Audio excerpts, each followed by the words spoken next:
set. Good. Okay. All right. We had a really good practice today. I wanted to see how we would rebound after our first kind of pad day yesterday because we're a little bit sore today. We practiced better today than we did yesterday, which I thought was very encouraging. So, okay, go ahead. You've got so much inexperience at inside linebacker. You know, Rick's always been credited a lot for his intelligence, and I know he's showing a lot of leadership. How much more valuable is that because of the inexperience around him? Well, it's extremely valuable because if a guy gets a little bit nervous out there on the big stage first time, he'll be able to help them, tell them, calm them down. And you know they're right there by each other, so that really helps too.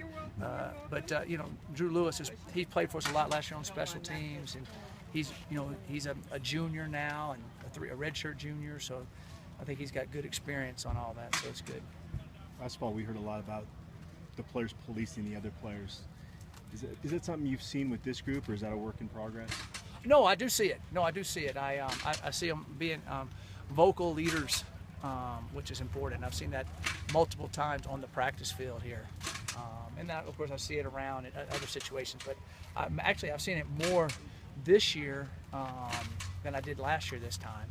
And it might be because we got some newer, younger guys out there, and they got to keep setting them straight. Not as far as getting on them, just about little things.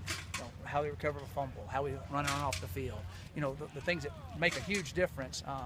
But they're having to learn the culture, and it's been a good response by the younger guys on that too.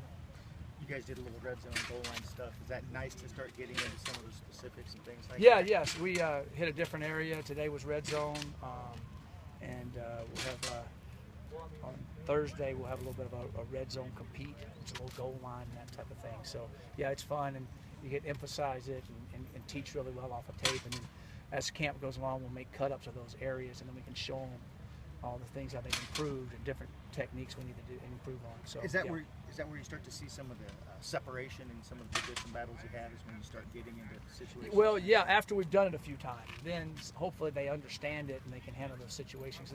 You know, of course, turnovers are big in winning and losing football games, but situational football during a game, not just the situations you talk about on television about the clock and all that, situations within the drives, the distance on third downs, the distance in the red zone, when they're backed up, after a turnover, all those situations those kids got to understand, so we practice them a lot.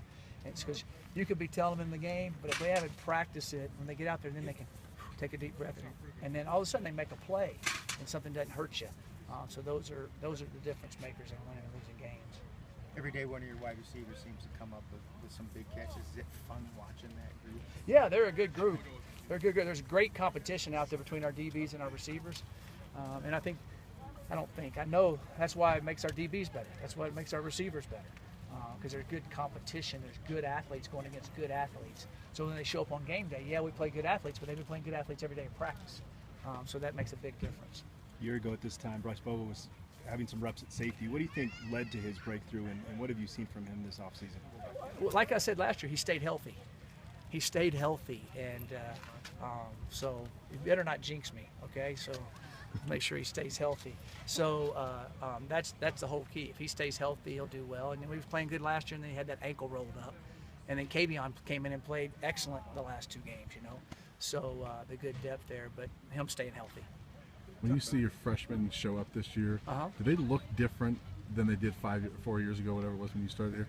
Oh, yeah, we had a few guys that were, looked a little bit more mature, but a few years ago, a couple of those guys are for second-round draft choices, so they, you develop over time. But yeah, there was a few guys that showed up looking a little bit more mature and a little bit closer, ready to go. Talk about this team's ability to rush the passer. Last year, Addison, Cheeto, Jimmy, not just your DNs and linebackers. Talk about who you see kind of taking that role. What are the steps you've seen Terran Hasselbeck take? Yeah, Terran's rush the passer. He's done that some good in the past. Tim Coleman have rushed the passer good. So I think those guys are guys that we expect to step up and do it. And there'll be some other guys emerge as we keep working on that. The other thing that's helping our pass rushing too, that'll help us in games, is our offensive line is better. Our tackles are dropping better, they're setting better, they understand it, so they've kept improving, and I've seen a big difference in that. So there's great competition there, which will that will start making our guys all better. You know, Jimmy had played for a long time and kind of sat there about 5 sacks, 6 sacks, and then last year he started being able to accelerate to the ball. Also, shout out to Jimmy. I got a call. He tore his ACL yesterday. So I found out late last night. Adam Holiday called me on the call today. So I feel bad for Jimmy Gilbert, but he'll bounce back.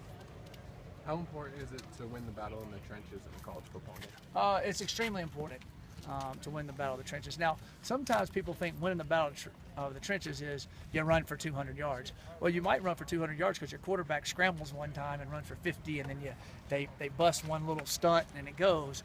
But to be able to keep on the offensive line, if you can keep your offense in a rhythm and not have a bunch of some negative plays that keep you, you have to watch a game and go, God, they're just not in rhythm. Well, that's usually because there's some things happening on the front.